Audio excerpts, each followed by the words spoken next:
Welcome to the foot of Mount Sinai. You've made it. Hope the seats are not too uncomfortable. And I know you've heard, like I've heard, the 10 utterances, the 10 pronouncements. There's a beautiful midrash that says, what is it that we actually heard on that day, in that place? Some say we heard the 10 commandments, all of them. Some say, no, that's not possible. We couldn't have handled it. Maybe we heard the first 3 because the first 3 are specifically spiritual commandments. Now somebody says, no, I think we probably just heard the first one. And that was enough. That was enough. We couldn't handle more than the first one. And somebody says, no, I don't think we could even handle that. I mean, the booming voice of God just filling the entire place, filling our entire beings. We felt like we were going to disintegrate. There's no way we could have withstood 3 words from that booming voice. We heard maybe the first word that says, I am. And that was enough. We heard, I am. That's all we heard. That was enough. We got plenty there to work with. Somebody says we couldn't handle even that word with its 3 letters, Anochi, I am, Anochi, Aleph Nun, 4, Chaf Yud, I am. Somebody said we only could hear just the first letter. Forget about the 10 commandments. We heard the first letter. The first letter. The first letter, the Aleph. The Aleph, we heard the Aleph. That's all we heard. You know what the sound the Aleph makes?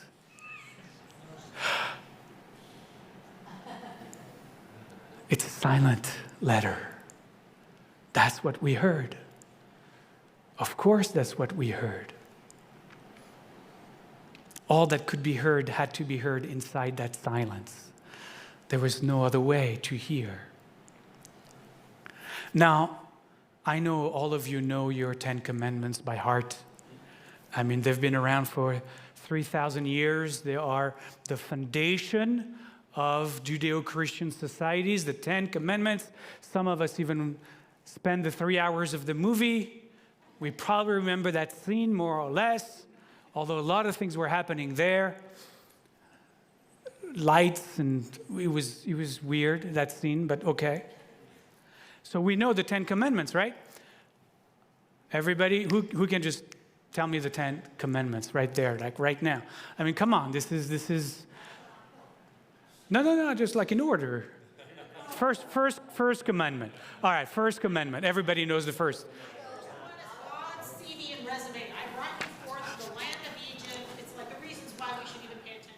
Very good. I am the eternal one, your God. I am, right? I give it away at the beginning.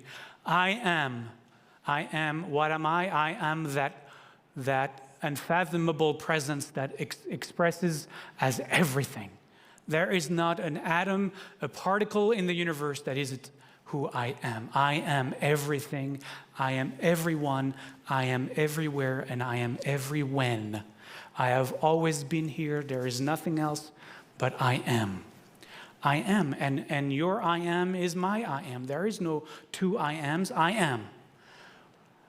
And one of the ways I aming is Asher hotzi etchem me'eretz Mitzrayim.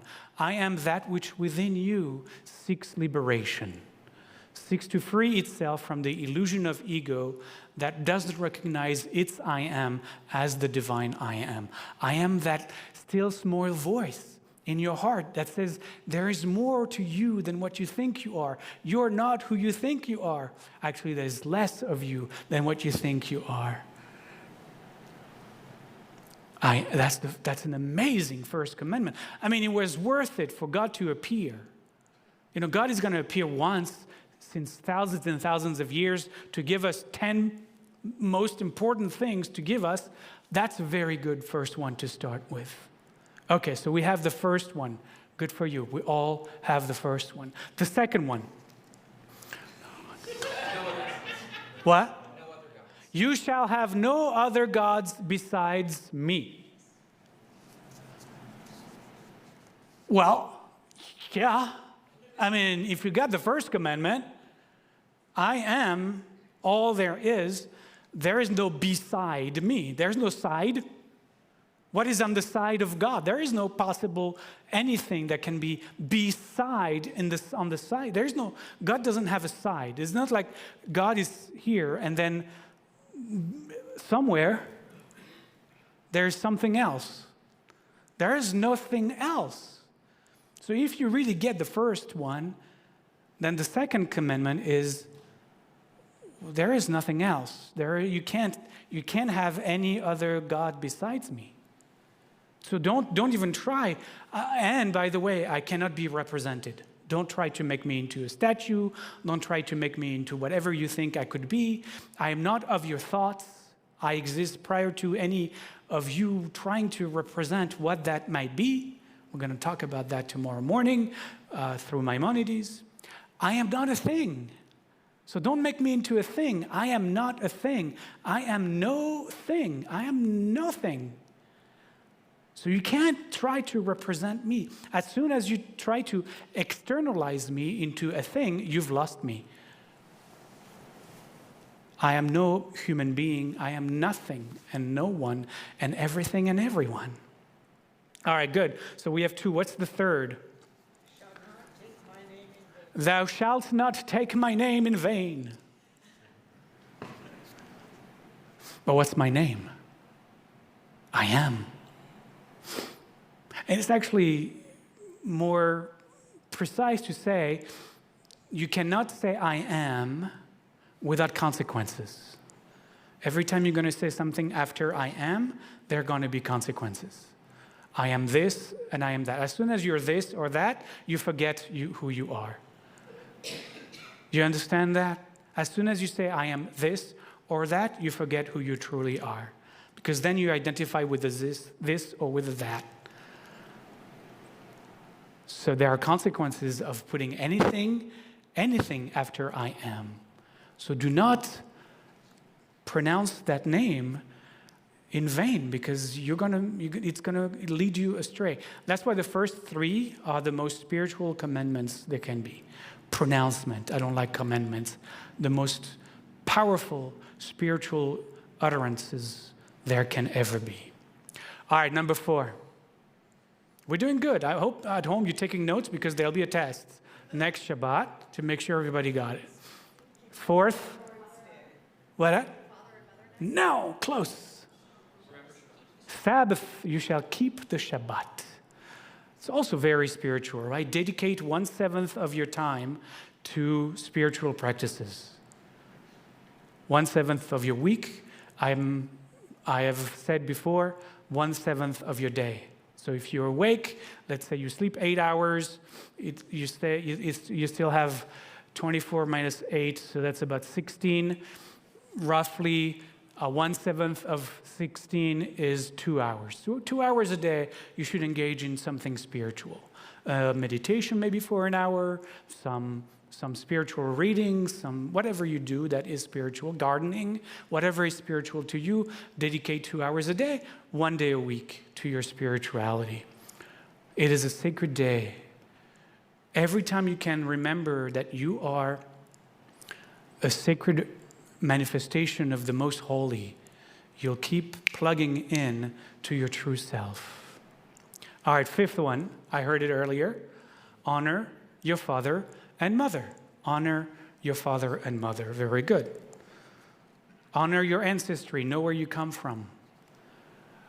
If you have a therapist, you know how important that work is.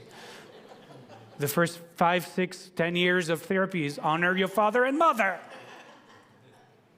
Yeah, actually, I like the Hebrew, because the Hebrew is not exactly, it is honor, but it's the word kaved, chabed, and kaved also means heavy.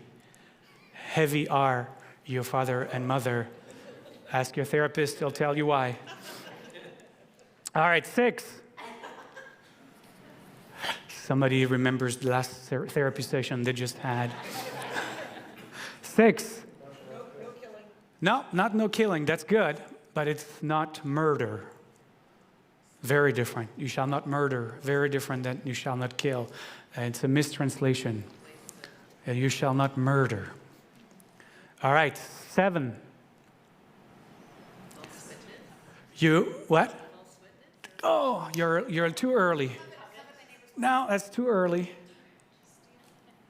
But I'm glad everybody seems to know them. You know, you will not commit adultery is the 7th one. You had it? You had it. Yeah, somebody had it. Bingo over there. We had a bingo. We had a bingo.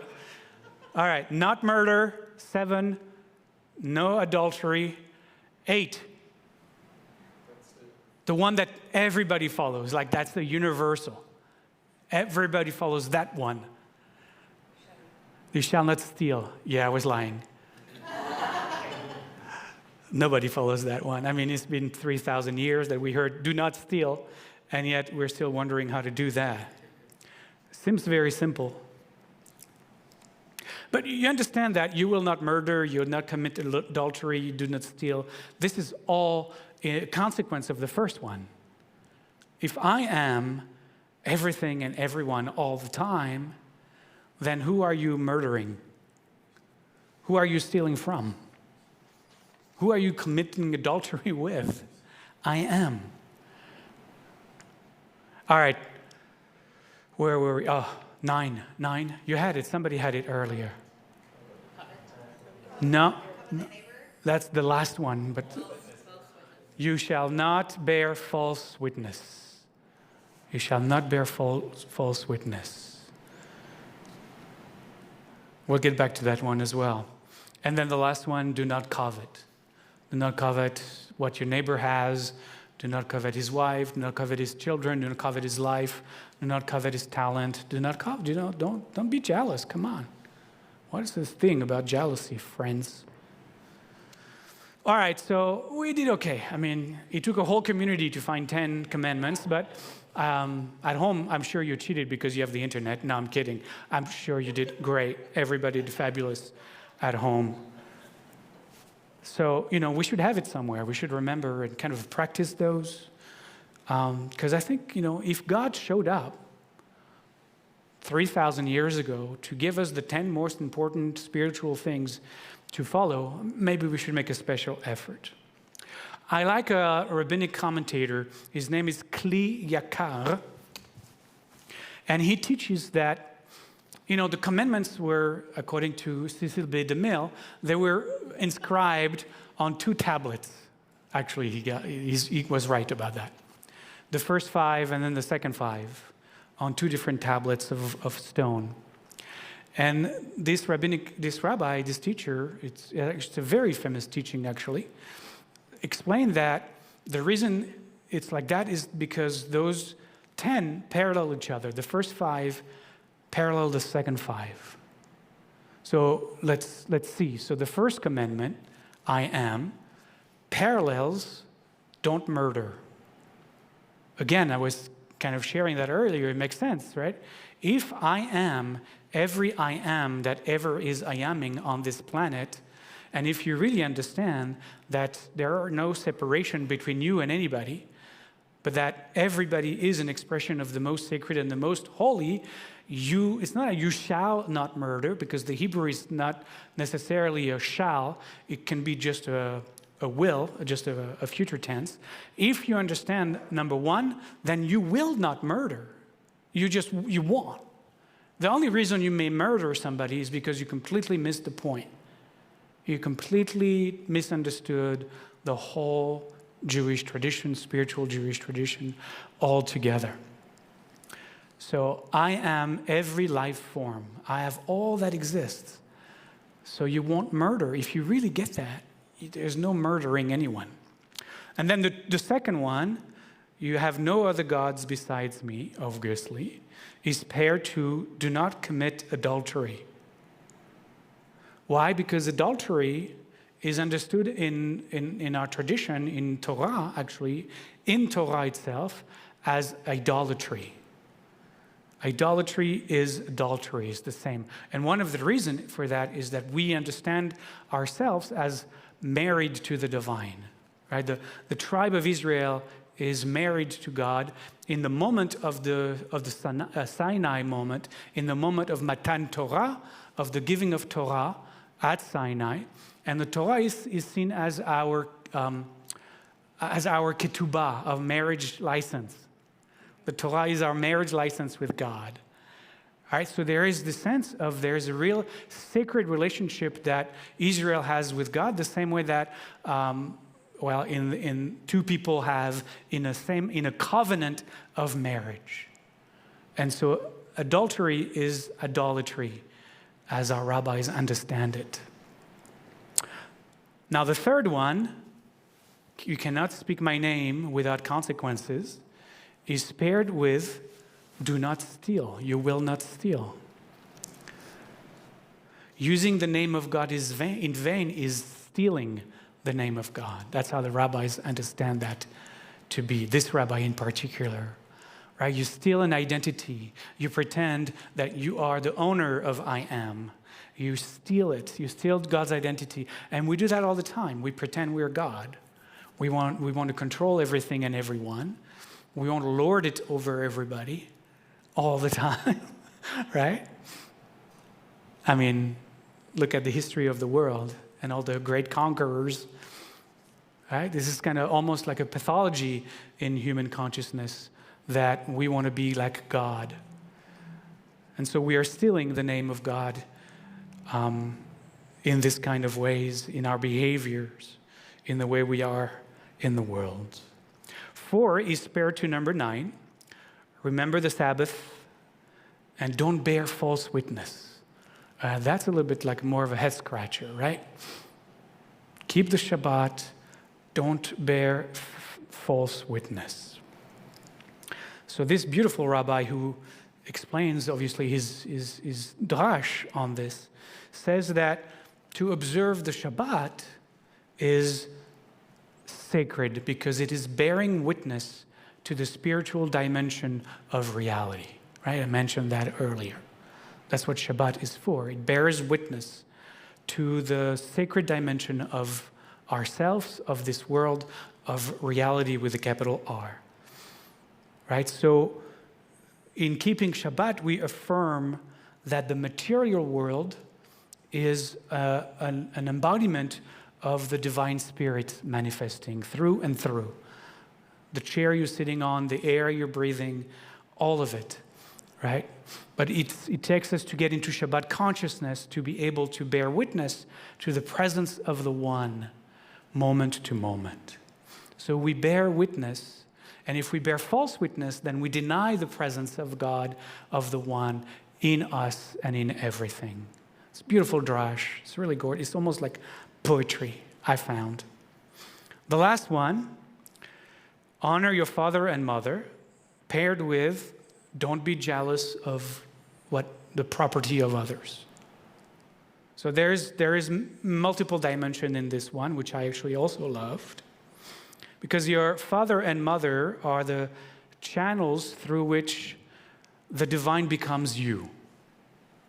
All right? So when you covet what somebody else has, it's like declaring that you're not enough. You're saying you're not enough. You're jealous of somebody else's stuff or relationships. And you're declaring, I'm not enough, I don't have enough, I want something that I don't have. You deny the divinity within yourself. You deny the divinity of creation itself. Because if I am is everything and everyone, there is nothing that anyone else possesses that you too don't have. I think it's a little bit hard to fathom that. But I always give this example, so bear with me for those who have heard it 1,000 times. But we've heard the 10 Commandments more than 1,000 times, so I still have some room to go. I remember some years ago being at the dedication of an office space by one of our members, and one of our musicians had come to, with Rabbi Ted at the time and myself, to play music for the dedication of that office space.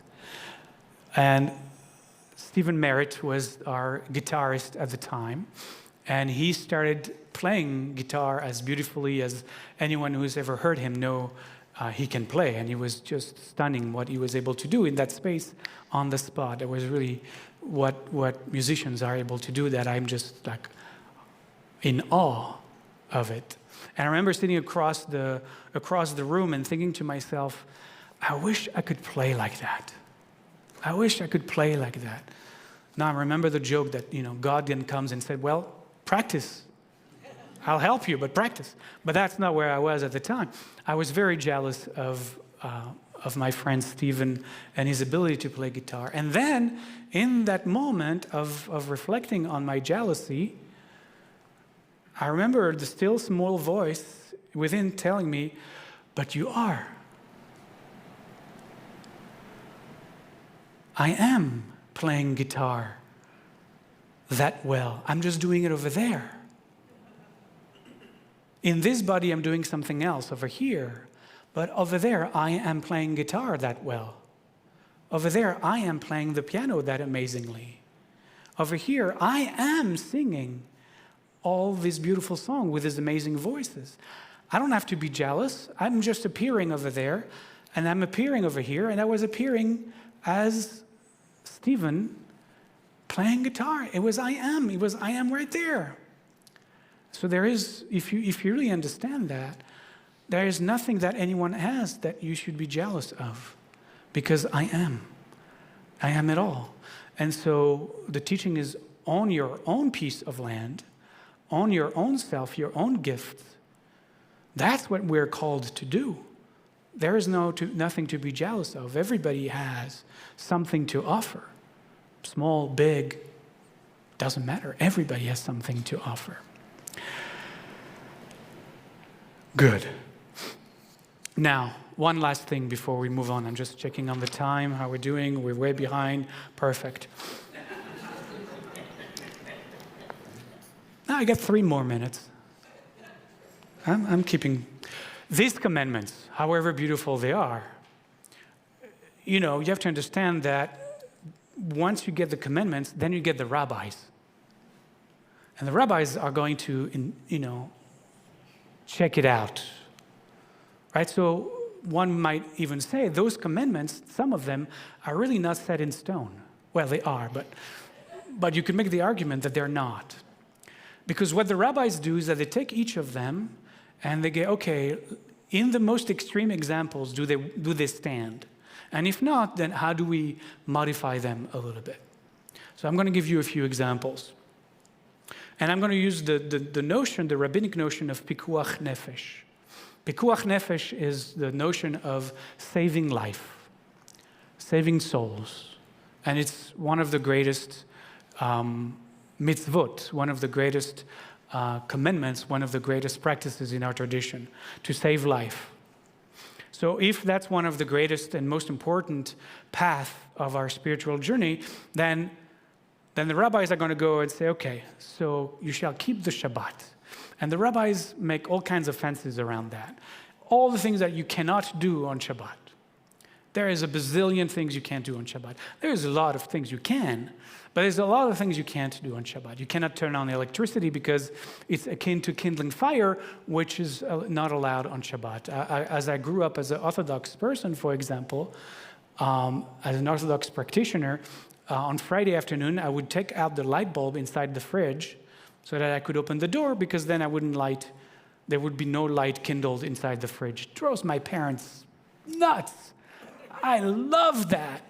But that's what I mean. So you cannot kindle anything. So obviously you can't get in your car and turn your car on because there's the spark plug, you're doing a spark. Obviously all the electrical things are turned on as you turn your car on, so you can't drive. That's why Jews live very close, Orthodox Jews live very close to their synagogue so that they can walk there. Right? So that's why you see a lot of Jews that are concentrated in certain neighborhoods, because when you are Orthodox, that's the only way you can go to synagogue on Shabbat. And so if you walk to synagogue with your friend, or not with your friend, and suddenly your friend collapses on the sidewalk, and you're wearing your prayer shawl going to synagogue, and you don't know what your friend has, it is incumbent upon you to break Shabbat, to save your friend's life. It doesn't have to be a friend that was going to shul with you. It could be a complete stranger in the street. Complete stranger. It is incumbent upon you to break Shabbat. So keep the Shabbat, yes, but there are times where you are supposed to, it's a higher mitzvah to save life. You're taking that person in your car to the hospital as fast as you can. And then you drive back to synagogue and you finish mincha, whatever, right? So, the rabbis are checking, does it work all the time? It doesn't work all the time. Another one, you shall not murder. Sounds pretty straightforward. There shouldn't be an exception to that. And there are exceptions to that. There is compassion and there is unmanageable compassion. When we want to be too compassionate and we lose track of actually what's real. Because one of the most compassionate things to do is to murder Adolf Hitler. Because in murdering Adolf Hitler, you're saving countless lives. Or at least you hope that you are. Right? So you shall not murder, except when murdering someone would save countless lives. So you see, it's not black and white. There are always ways to kind of say, okay, does this apply in every situation? And not murdering Hitler, which obviously we didn't do and tried, some people tried, led to millions of lives being lost. So there are times where actually murder is warranted and necessary. There are times, and that's just one example. I'm sure we could come up with more. You shall not bear false witness. So, again, we go to the extreme cases to check if it works, right? So let's say you're arrested by the Gestapo and brought to the Gestapo tribunal, and under oath, that they ask you to give away where the rest of the Jews are hidden. Well, you shall not bear false witness, so you're going to have to tell everybody where your family is. If you follow the Ten Commandments. So obviously you're not going to do that, right? So there are times where you will bear false witness. Again, if it is about pikuach nefesh, if it is about saving lives. It's incumbent upon you to break the laws of the Ten Commandments to save lives. So you will tell lies to the Nazi judge. One more. Thou shalt not steal. I could go again to the extreme and survival at Auschwitz, right? If you need to steal another piece of bread or whatever to make it through another day, forget about the commandments, right? If you're living in poverty on the streets and all you can do to make it because you're completely destitute is grab that apple from the stand, then grab the apple from the stand and make it through another day. So you see, it's really not carved into stone. And each of those actually is inviting us into a moral conversation, in fact, as to where do we actually draw the line with each of and every one of those? What is actually permissible?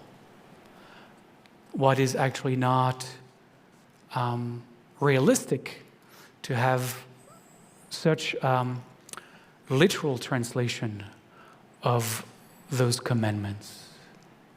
So even though those were the 10 most important pronouncements that God came into the world to give us, thank God for the rabbis who made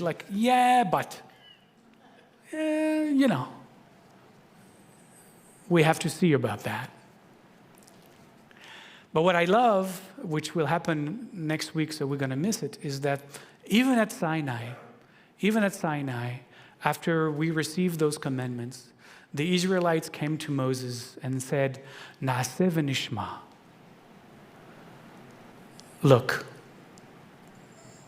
it's great. That was an incredible experience. It was like, let's write about it so that we can tell the next generations. But we didn't get what was happening. We got all of those principles, but we're still unsure. It's too big for us. So na'aseh v'nishma, we're going to do them, we're going to practice them, and then as we practice them, they will unfold for us. We'll understand them. Nishma from Shema, we will hear the essence of them, each and every one of them. And so just from the start, we understood that it was going to be for us to understand their aim and limitation. It was going to be when the rubber hits the road and when it becomes real and it's embodied in our lives, then we'll really understand what was meant and what was meant to do. The Talmud, in fact, is replete with how can we make it easy on people? Here's all the rules and all the commandments and all the mitzvot, but how can they be made easy for people to actually do them, to be aligned with their lives, so that it's not black and white, and that it's a lived tradition instead of an imposed upon tradition. Let's continue to wrestle always and challenge whatever truth may be out there, because nothing is carved in stone. Ken Yehi Ratzon. Amen.